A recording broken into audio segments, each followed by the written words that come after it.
अस्सलाम वालेकुम dear students. उम्मीद है आप सब खैरियत से होंगे। ये आपका ग्रैंड टेस्ट था और अभी आपके साथ दो दिन बाकी हैं, यानी जुमे का दिन और हफ्ते का दिन। तो ये दिन अगर आप 2 दिन अगर आप सही तरीके से यूटिलाइज़ करें तो अब भी काफ़ी वक्त आपके साथ है। कोई पैनिक की ज़रूरत नहीं है, टेंशन ना लें, बिल्कुल लाइट मूड में आप स्टडी करें।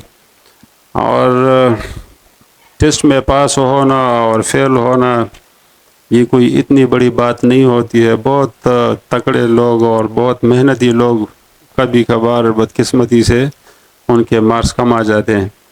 मार्क्स का कम आना इस बात की दलील नहीं है कि बच्चा नालायक है या कमज़ोर है या उसने मेहनत नहीं की है। बस अल्लाह ताला को जो मंजूर होता है वही होता है, वही होता है जो मंजूर खुदा होता है।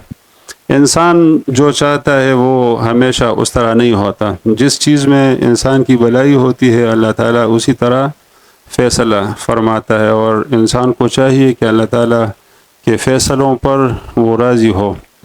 दुनिया की कामयाबी और दुनिया की नाकामियाँ ये सारी आर्जी चीज़ें हैं, और असल चीज़ जो है, असल चीज़ वो आखिरत की कामयाबी है, और आखिरत की नाकामियों से अल्लाह ताला हमें महफूज करे। तो तमाम बच्चों से मेरा रिक्वेस्ट ये होगा कि आप डरे नहीं, परेशान ना हों, और हम इस बात की गवाही देते हैं कि आप सब ने माशाल्लाह बहुत अच्छी मेहनत की है। आपके वालिदैन ने आप के साथ बहुत ज़्यादा मेहनत की है, आपके वालिदैन का इसमें बहुत ज़्यादा कंट्रीब्यूशन है। दिन रात उन्होंने आपके लिए दुआएं की हैं, आपके ऊपर काफ़ी सारा पैसा खर्च किया है और आपको मौका दिया पढ़ाई का। तो वालिदैन जो है उनकी दुआएं अगर आपके शामिल हाल हों और अल्लाह ताला की मदद शामिल हाल हो तो इंशाअल्लाह ताला आप सुरखरू होंगे। बिल्कुल लाइट मूड में स्टडी करें, और मुश्किल चीज़ें जो पहले आपने टच नहीं की हैं तो उनको ज़्यादा टाइम देने की बजाय आप इस तरह करें कि जो कुछ आपने पढ़ा है उसी चीज़ को आप सही तरीके से रिवाइज़ करें, और जो फार्मूले हैं, जो मेन पॉइंट्स हैं, जो की पॉइंट्स हैं अपने बुक के, तो उनको एक नज़र जो है वो ज़रूर देखें। और इन दिनों में ज़्यादा चटपटी चीज़ों के खुराक से और गोश्त वग़ैरह से, अननेसेसरी चीज़ें और बाज़ारी चीज़ों से परहेज़ करें। घर की सादा खुराक खाएँ और सेहत का ख्याल रखें। और आखिरी दिन जो है वो बिल्कुल बहुत थोड़ा पढ़ें, और रेस्ट जो है लेना बहुत ज़रूरी है, क्योंकि अक्सर बच्चे जो है वो आखिरी रात को वो इतना ज़्यादा स्टडी कर लेते हैं कि सुबह जब पेपर में जाते हैं तो इतने थके होते हैं कि वो सोच नहीं सकते हैं। तो आखिर में बस सिर्फ शार्ट चीज़ें आप देखें, और रात को आप बेहतरीन रेस्ट लें और हल्की ग़िज़ा खाएँ, लाइट खुराक खाएँ। और सुबह भी जब आप जाते हैं पेपर के लिए तो वहाँ पर जाकर बाज़ारी चीज़ें ना लें। अपने साथ कोई चॉकलेट, टॉफ़ी और डिस्टिल वाटर, नेस्ले वाटर की बोतल अपने साथ कोई ले जाएं, मिनरल वाटर की बोतल अपने साथ ले जाएं, ताकि वहाँ पर बाहर के पानी और बाहर की खुराकों से आप बच सकें। पेपर के दौरान इधर उधर ना देखें, और न आगे या न पीछे, न दाएं न बाएं किसी से ना पूछें, न किसी को कुछ सवाल का जवाब बताएं और न किसी से पूछें। अक्सर स्टूडेंट इसमें गलती करते हैं।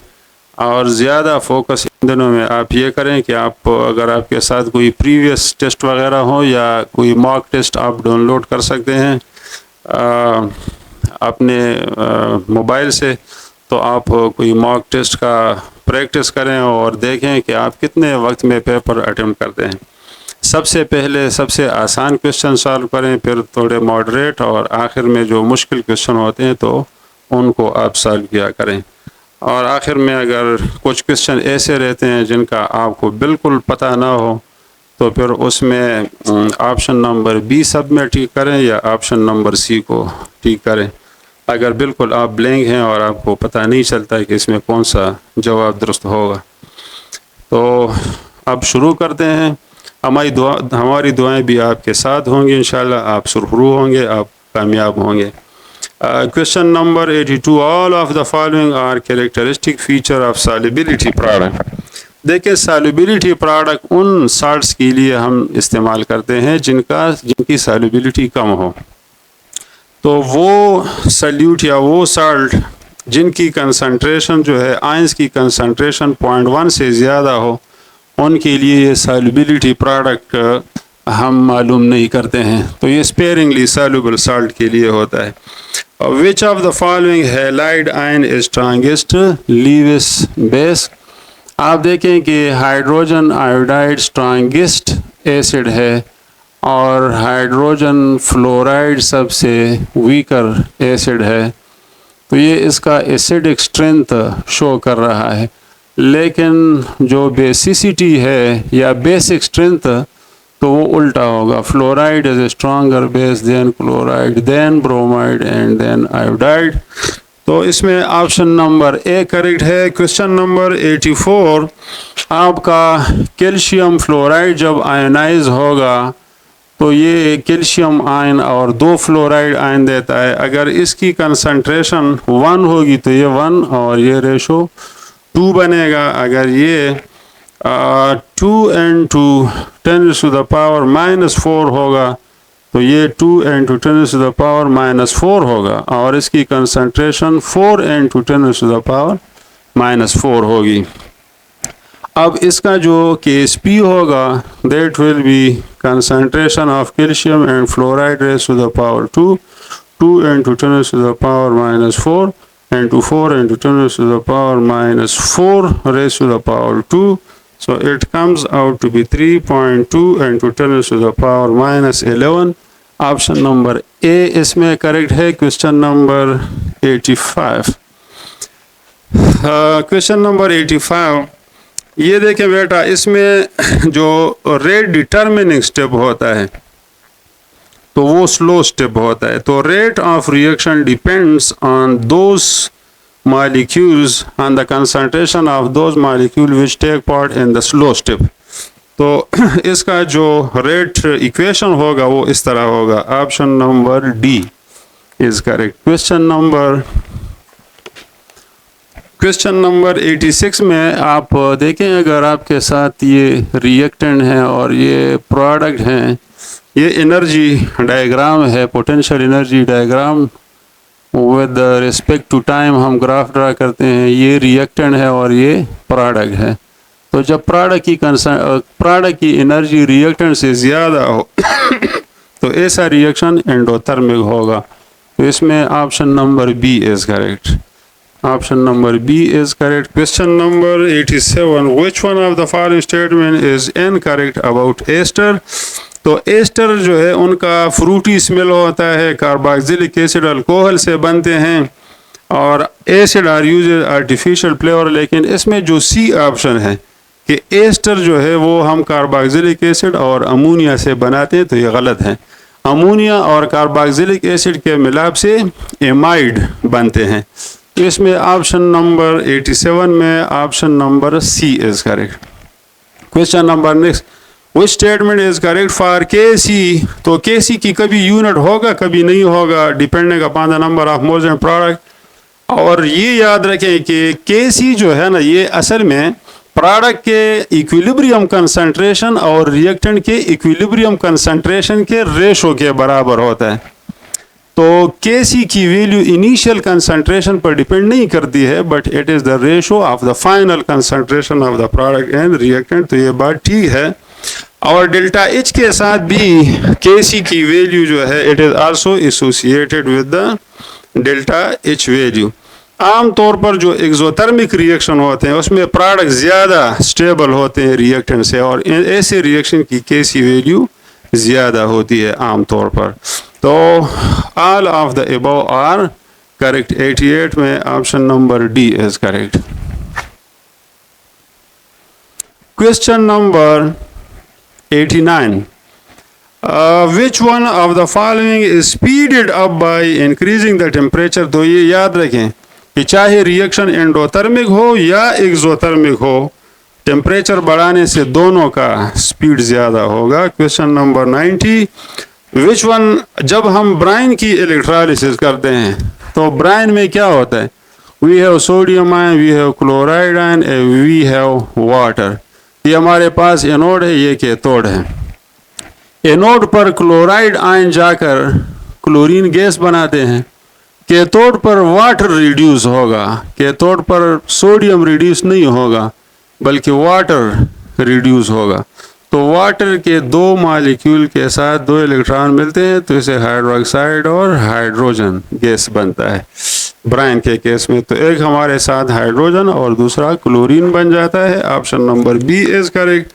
और इसकी वजह ये है कि पानी का रिडक्शन पोटेंशियल जो होता है वो सोडियम के मुकाबले में ज़्यादा होता है, यानी sodium tries to become oxidized and water tends to get reduced.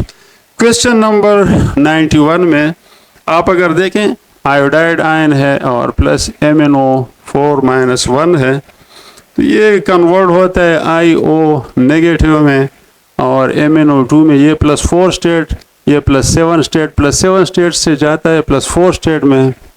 तो ये कितना चेंज है? 3। तो आयोडाइड को आप 3 से मल्टीप्लाई करेंगे और आयोडाइड जो है ये असल में -1 है और IO नेगेटिव में आयोडीन का ऑक्सीडेशन स्टेट +1 होता है। तो ये -1 से +1 में जब जाता है तो इसमें 2 का चेंज आता है, तो इसको इधर मल्टीप्लाई करना होगा। तो ये 3:2 में मिलेंगे। 91 में option number D is correct. 92, pyrrole furan और थायोफीन हेट्रोसाइक्लिक हैं, ये हेट्रोसाइक्लिक हैं और ये रिसार्सिनोल का फार्मूला है। दिस इज़ नॉट हेट्रोसाइक्लिक, ये असल में फिनोल है, तो दिस इज़ नॉट हेट्रोसाइक्लिक। 92 में ऑप्शन नंबर सी। 93, ईथर का फार्मूला होता है ROR और R का फार्मूला है CnH2n+1, तो ये भी R है, ये भी R, तो CnH2n+1 होल 2 और O। This is the general formula. Option number 93 में option number A is correct. 93 में option number A is correct. This is the general formula for the ether.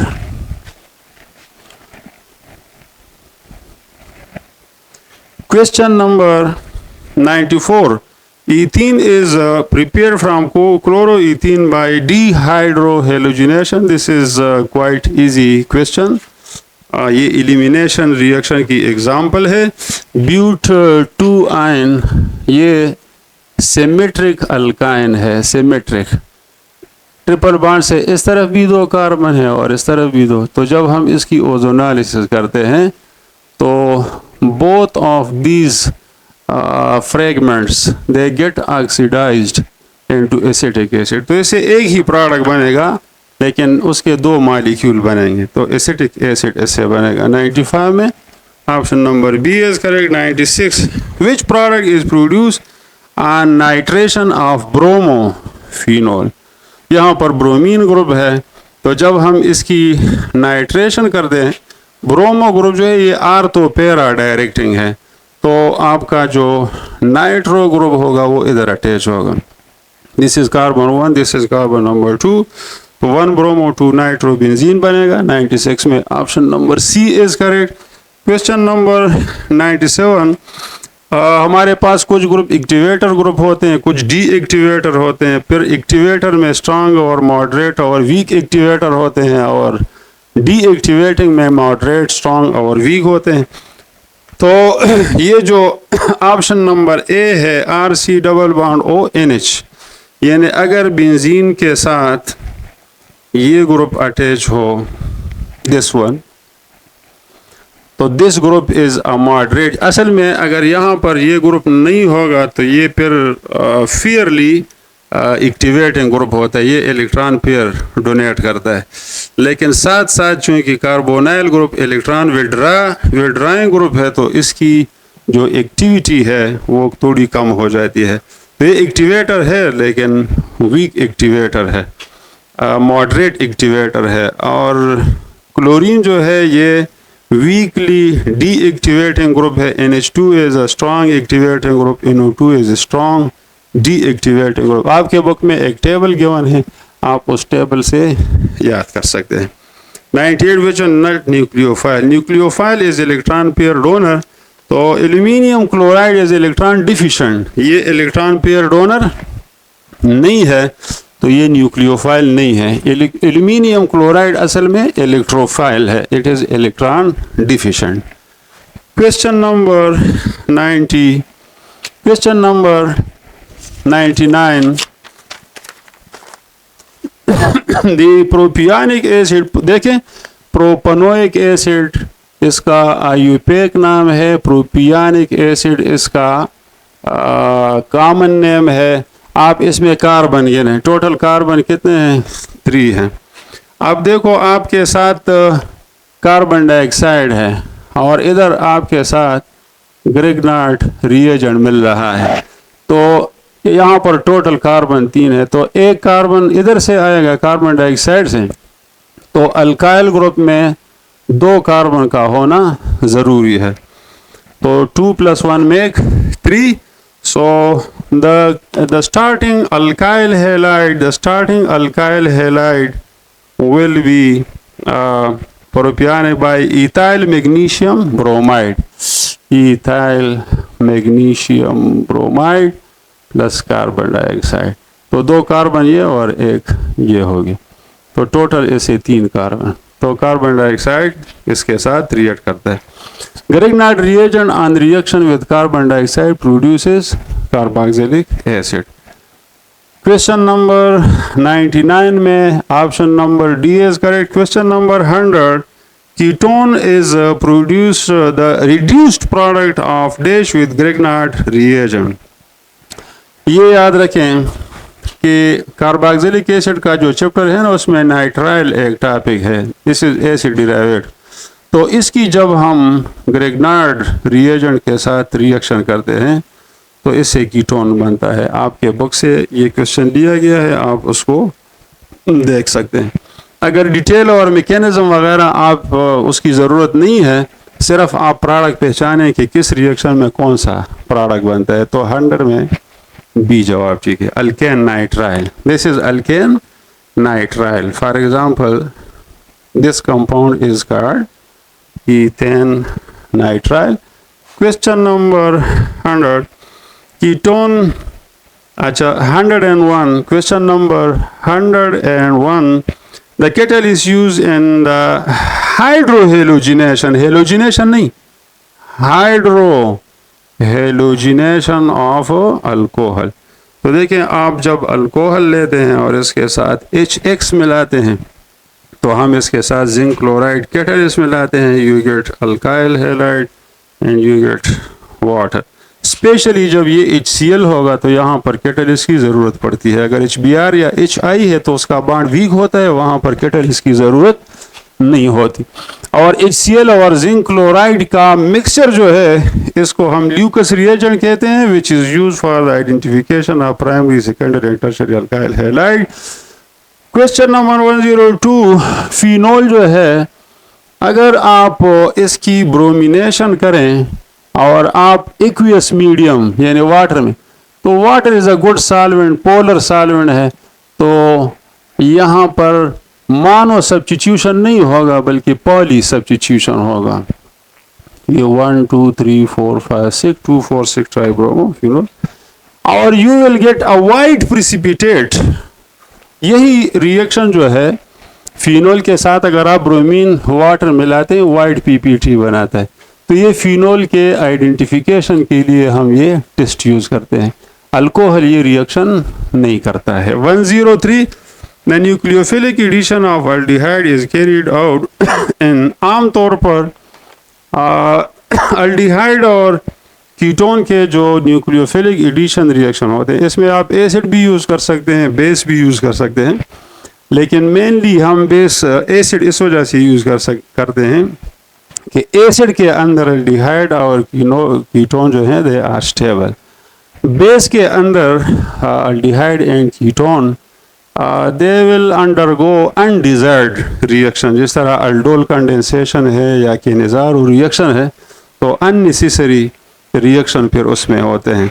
103 में option number B is correct. Question number 104, hydrazone जो है ना, ये aldehyde और ketone से बनते हैं, तो अल्डिहाइड तो है नहीं यहाँ पर, तो कीटोन वाला ऑप्शन आप करेक्ट करेंगे। 105, कार्बोक्सिलिक एसिड या एसिटिक एसिड को अल्कोहल में कन्वर्ट करने के लिए याद रखें कि कार्बोक्सिलिक एसिड की कैटालिटिक हाइड्रोजनेशन नहीं हो सकती है। जिस तरह आपने पढ़ा होगा, अल्डिहाइड और कीटोन को हम हाइड्रोजन के साथ रिड्यूस कर सकते हैं in the presence of nickel और platinum, but carboxylic acid can not be reduced by hydrogen. This is important point. Carboxylic acid को रिड्यूस करने के लिए we use lithium aluminium hydride as a reagent. Option number D is correct. Question number 106, which have more pKa value? जो weaker acid होगा ना, उसका pKa value ज़्यादा होगा। Option number D is correct. Question number 107, wrong statement among the following. कहते हैं polyvinyl acetate is a natural adhesive, वो गलत है। पॉलीविनाइल एसीटेट जो है ये विनाइल एसीटेट से बनाया जाता है, और विनाइल एसीटेट जो है वो एसिटाइलिन और एसिटिक एसिड से लेबॉर्ट्री में तैयार किया जाता है, तो ये नेचुरल पॉलीमर नहीं होता, ये सिंथेटिक पॉलीमर है। Question number next, competitive inhibition में ये होता है कि जो सबस्ट्रेट होता है और जो इनहिबिटर होता है, तो उन दोनों के स्ट्रक्चर में मुमासिलत पाई जाती है।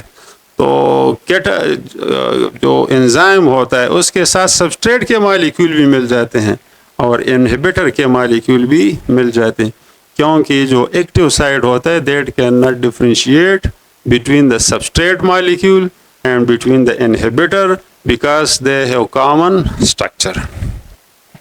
तो इसमें option number A is correct. 109 ये कहता है कि what is the mass of 0.5 mole of calcium carbonate.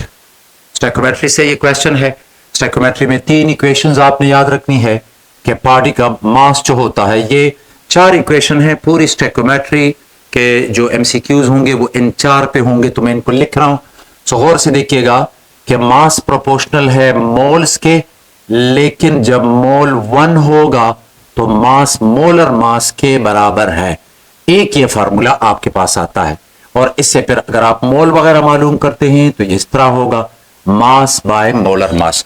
Second formula, यानी एक फार्मूला ये है, ये वाला, और मैंने कहा 4 फार्मूले हैं, उनको ज़हन में रखें तो बहुत सारे क्वेश्चन आप डायरेक्ट हल कर लेंगे। नेक्स्ट है कि पार्टिकल्स प्रोपोर्शनल होते हैं मोल्स के। पार्टिकल बराबर है, अगर मोल 1 है तो पार्टिकल एवोगाड्रो नंबर के बराबर होंगे। इससे भी ये फार्मूला आता है कि मोल्स मालूम करने हैं तो particle divided by Avogadro number.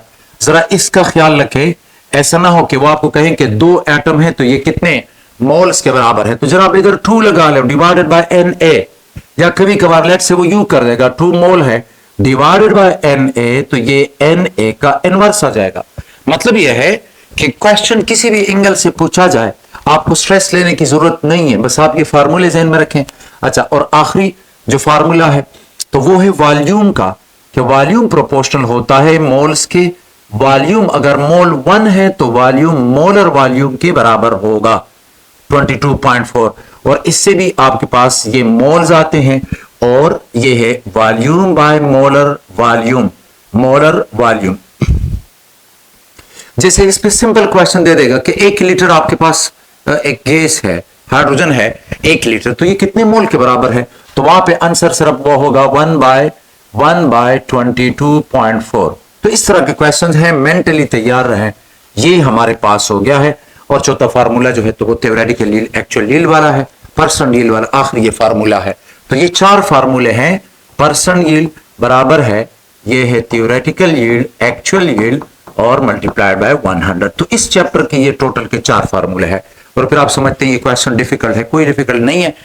चले जी, ये कहता है कि what is the mass of 0.5 moles of calcium carbonate. Simple सी बात है कि कैल्शियम कार्बोनेट है, तो ये कहता है इसका मास क्या होगा। अगर ये 1 मोल है तो मास इसका 100 ग्राम है। इसे जरूर याद रखिएगा। कैल्शियम 40 है, यानी ये 40 हुआ, कार्बन 12, ऑक्सीजन 16, 3 आर 48, तो ये टोटल का 100 आता है। याद रखें, यही क्वेश्चन घुमा फिरा के हर मर्तबा पूछा जाता है। कभी पूछेगा 100 ग्राम में कितनी कैल्शियम है, तो 40 है। कभी पूछेगा 10 ग्राम में कितनी कैल्शियम है, तो जनाब 10 पे डिवाइड के, तो इसे भी 10 पे कर ले तो 4 ग्राम होगी। अब ये कहता है कि 1 मोल है तो ये हाफ मोल होगा, तो ये कितना होगा। तो जनाब ये 1 मोल है 100, तो अगर आप इसे हाफ करते हैं यानी 0.5 मोल कर लेते हैं, तो जाहिर है ये मास भी आधा हो जाएगा। तो आंसर जो है वो सेकंड सही है, 50। ठीक है जी। ये जरूरी था कि मैं आपको बता सकूं कि पूरा चैप्टर क्या है। 110 कहता है कि which gas would occupy the largest volume at STP assuming equal masses. जरा लॉजिक डेवलप करें प्लीज। कहते हैं वॉल्यूम किसका ज्यादा होगा, volume is proportional two moles. Volume proportional है, मोल बराबर है मास बाय मोलर मास के। अब कहते हैं नहीं, मासेस बराबर हैं। अगर आप देखेंगे ना तो कहते हैं कि which gas would occupy the largest volume at STP assuming equal masses. Mass बराबर है गैसेस का, तो वॉल्यूम इनवर्सली प्रोपोर्शनल है मोलर मास के। आपसे सिर्फ ये पूछ रहा है कि किसका मोलर मास कम है, और आप जानते हैं किसका कम है, हाइड्रोजन है जनाब। सेकंड ऑप्शन है हाइड्रोजन। थर्ड में लॉजिक डेवलप करें कि क्या पूछ रहा है, जैसे कि ये आपने कर दिया, आसान से क्वेश्चंस होते हैं। 111 में कहता है कि how many oxygen atoms are there इन 2 मोल ऑफ कैफीन। कैफीन दी गई है, फार्मूला दिया गया है, 2 मोल है। और अगर आप इसके फार्मूले को देखेंगे तो यह है C8H10N4O2, C8H10O4, यह है N4 और O2, तो यह है N4 और O जो है वो 2 है। क्या पूछ रहा है, सिंपल सी बात है। कहते हैं how many oxygen atoms are there. तो जनाब 1 मोल में 2 मोल है, तो 2 मोल में कितना होगा, 4 मोल मौजूद है। 4 mole of oxygen atoms, 4 mole of oxygen atoms. तो ऑक्सीजन एटम कितने हो गए, तो जब आपको मोल्स का पता है 4, तो एवोगाड्रो नंबर से मल्टीप्लाई कर लेंगे तो आंसर आ जाएगा 4Na। तो एटम्स होंगे 4Na। तो ये आंसर मौजूद है 111 में, सी ऑप्शन करेक्ट है। 112 में कहते कि कैनाल रेज, ये स्टेक्योमेट्री खत्म हो गई। कहते canal raise travel in which direction in the discharge tube. Canal जो है तो वो ये वाली ट्यूब थी, अगर आपको याद हो तो ये इस तरह है कि हमने ये इस्तेमाल किया। लेट से ये कैथोड है और परफोरेटेड कैथोड है, इसमें होल्स मौजूद हैं, और इसे अटैच किया नेगेटिव टर्मिनल के साथ, ये एनोड है। तो यहां से जो रेज आ रही हैं वो कैथोड रेज कहलाती हैं, दीज आर कैथोड रेज। और जो मॉलिक्यूल है वो आयोनाइज हुए, तो जो पॉजिटिव आयन है तो वो ऐसे जाएंगे यहां से, और इनकी को हम कहते हैं ये कैनाल रेज है। Canal raise, canal raise cathode ये कैथोड है और ये एनोड है। कैनाल रेज एनोड के साइड से कैथोड की जानिब ट्रेवल करती है। सो दे कहता है कि टुवर्ड्स द कैथोड, एनोड से कैथोड की जानिब ट्रेवल करती है। जो आयंस बनेंगे पॉजिटिव तो वो उधर जाएंगे, और अपने ड्यू टू ग्रेटर मोमेंटम ये यहां से निकल जाते हैं। और इन रेस को नाम दिया गया था कैनाल रेस। इधर भी है और इधर वाज़ेह जो है वो आ जाती है। 113 according to Planck's quantum theory energy is emitted और एब्जॉर्ब। तो ये कहता है कि discrete packets called quanta. Quantum theory ये कहती है कि एनर्जी जो है वो इस तरह के पैकेट्स में होती है। अब इस पैकेट का मतलब क्या है, पैकेट का मतलब यह है कि देखें यहां पर एनर्जी है, यहां पर एनर्जी है, लेकिन दरमियान में नहीं है, ये स्पेस है। ठीक है जी, पैकेट, एक पैकेट दूसरा पैकेट, फिर इस तरह है। कंटिन्यूअस वेव्स नहीं है बल्कि डिसकंटिन्यूअस वेव्स हैं, और हर एक को कहा जाएगा फोटोन। तो 113 में सेकंड ऑप्शन है। 114 में कहता है कि an emission spectrum is produced when, देखिए एमिशन स्पेक्ट्रम मतलब लाइट एमिट करेगा एक ऑब्जेक्ट और उसको तरतीब से रखेंगे, लिखेंगे, चार्ट बनाएंगे, डायग्राम बनाएंगे, तो उसको फिर हम कहते हैं स्पेक्ट्रम। सो एमिशन स्पेक्ट्रम तब आएगा जब इलेक्ट्रॉन जो है they return to lower energy level, यानी ये इलेक्ट्रॉन है हाई एनर्जी लेवल में गए हैं किसी वजह से, मतलब आपने हीट कर दिया था या डिस्चार्ज ट्यूब में है, तो हाई लेवल से अब लो में आएंगे तो ये जो होगा ये फोटॉन खारिज हुआ, ठीक है जी। कोई इधर से इधर आएगा तो जरा कम एनर्जी वाला फोटॉन खारिज होगा, और जब इनको आप प्रिज्म से पास करके जो स्पेक्ट्रम हासिल करेंगे वो लाइन एमिशन स्पेक्ट्रम होगा। तो an emission spectrum is produced when C option correct है। अच्छा, ये जो कहता है कि पहला ऑप्शन जो आप देखें ना, इलेक्ट्रॉन एब्जॉर्ब्स एनर्जी ना जनाब, फिर ये लाइन एब्जॉर्प्शन स्पेक्ट्रम होगा, वहां पे जो लाइनें होंगी वो एब्जॉर्प्शन की वजह से डार्क आ जाएंगी। यहां पे लाइन एमिशन स्पेक्ट्रम है, जो लाइंस हैं एमिशन स्पेक्ट्रम में वो ब्राइट लाइंस होंगी। बी भी गलत है कि इलेक्ट्रॉन जो है they move to high energy level, ये भी एब्जॉर्प्शन स्पेक्ट्रम होगा। 115 में कहता है कि which orbital is filled after 3p according to of principle. तो जरा देखिएगा, ये है 3p, ठीक है जी। तो अगर आप देखेंगे n प्लस l, इसको देखें, n इसका 3 है, l इसका 1 है, ठीक है जी। अच्छा 3p है तो तीसरे शेल में तो फिर 3d भी आता है, 3s 3p 3d। तो अगर आप 3d लिखना चाहें तो बेशक लिखिएगा, ये 3 है और जो l की वैल्यू जो है n प्लस l, तो spd 0 1 2, तो ये वैल्यू जो है ये 2 आती है। ये वैल्यू जो है n प्लस यानी 3 प्लस 1, 3 प्लस 1 तो ये 4 है, 3 प्लस 2 तो ये 5 है। लेकिन जरा चौथे शेल अब शुरू हुआ 4s और 4p 4d, तो अगर आप इसको देखेंगे तो ये है 4 और l की वैल्यू 0 है, तो इससे 4 आता है, तो जनाब ये पहले फिल होगा, इधर आएगा, ठीक है जी। n प्लस l, इसकी भी 4 इसकी भी 4, तो n लोअर है बहरहाल। बाकी अगर आप चाहते हैं तो याद कर ले 1s2 2s2 2p6 3s2 3p6, ये तमाम हमने n प्लस l की बुनियाद पे लिखे हैं। ए ऑप्शन करेक्ट है, 4s फिल होगा। 115 में 4 ए ऑप्शन है। 116 कहते हैं which postulate of the kinetic molecular theory best explains why gases are compressible.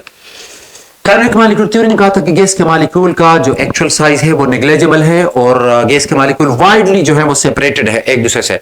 एक मॉलिक्यूल इतना दूर फिर दूर फिर दूर, तो इतनी वाइडली सेपरेटेड है, तो you can compress the gas, you can decrease the space among the molecules। Molecule छोटा नहीं हो रहा, आप कंप्रेस कर सकते हैं, you can bring them together. So लिहाजा ये वाला पॉइंट जो है ये सही है कि gas particles are widely separate, are widely spaced with negligible volume.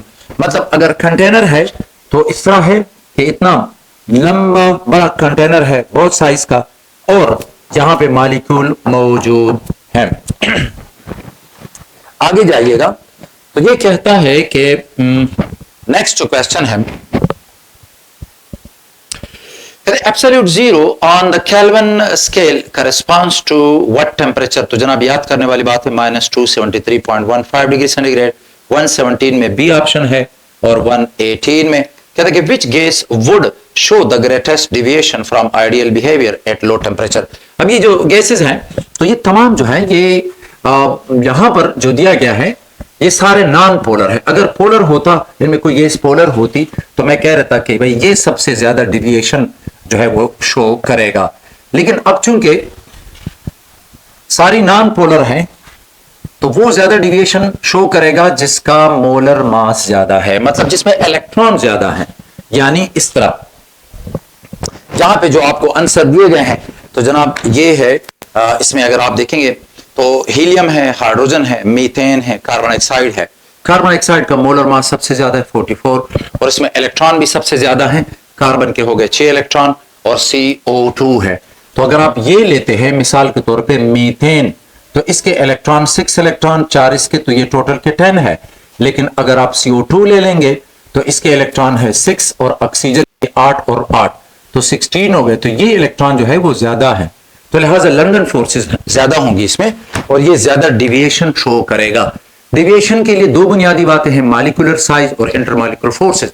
जो आइडियल बिहेवियर है तो उसका रिलेशन इस तरह बनता है कि आइडियल बिहेवियर जो होगा, मॉलिक्यूलर साइज जितना कम होगा तो गैस ज्यादा आइडियल होगी, साथ साथ इंटर मॉलिक्यूलर फोर्सेस जितने कम होंगे गैस आइडियल होगी। तो आपसे अगर पूछा है मोस्ट आइडियल, तो वो यही पूछा है जो सबसे छोटा मॉलिक्यूलर साइज है। अच्छा, तो नेक्स्ट जो है ये आता है कि 119 में कि what happens to a liquid's boiling point when atmospheric pressure decreases, तो बॉइलिंग पॉइंट जो है वो डिक्रीज होगा। नेक्स्ट क्वेश्चन है 119 में ये है कि इट डिक्रीजेस, एक्सटर्नल प्रेशर कम करेंगे तो बॉइलिंग पॉइंट कम होगा। 120 कहते हैं which element has the lowest electronegativity, तो आपने ये देखना है कि जो सबसे राइट पे होगा, और राइट पे अगर एक ही ग्रुप वाले हैं तो फिर देखिए सबसे नीचे कौन है, तो वो आपने देखना है। और इस तरह का आंसर जो है वो बनता है सोडियम, बिकॉज सोडियम है, मैग्नीशियम है, सिलिकॉन है और क्लोरीन है। तो ये है सोडियम, फिर इधर मैग्नीशियम है, और इसके बाद यहां पे कार्बन, सिलिकॉन है, फ्लोरीन और क्लोरीन है। तो जनाब यही बनता है हमारे पास, बिकॉज बाकी जो मेंबर है मैग्नीशियम, सिलिकॉन और क्लोरीन वो राइट साइड पे हैं। तो लिहाजा तो ये है कि विच एलिमेंट जो है that has the lowest electronegativity, तो ये ए है।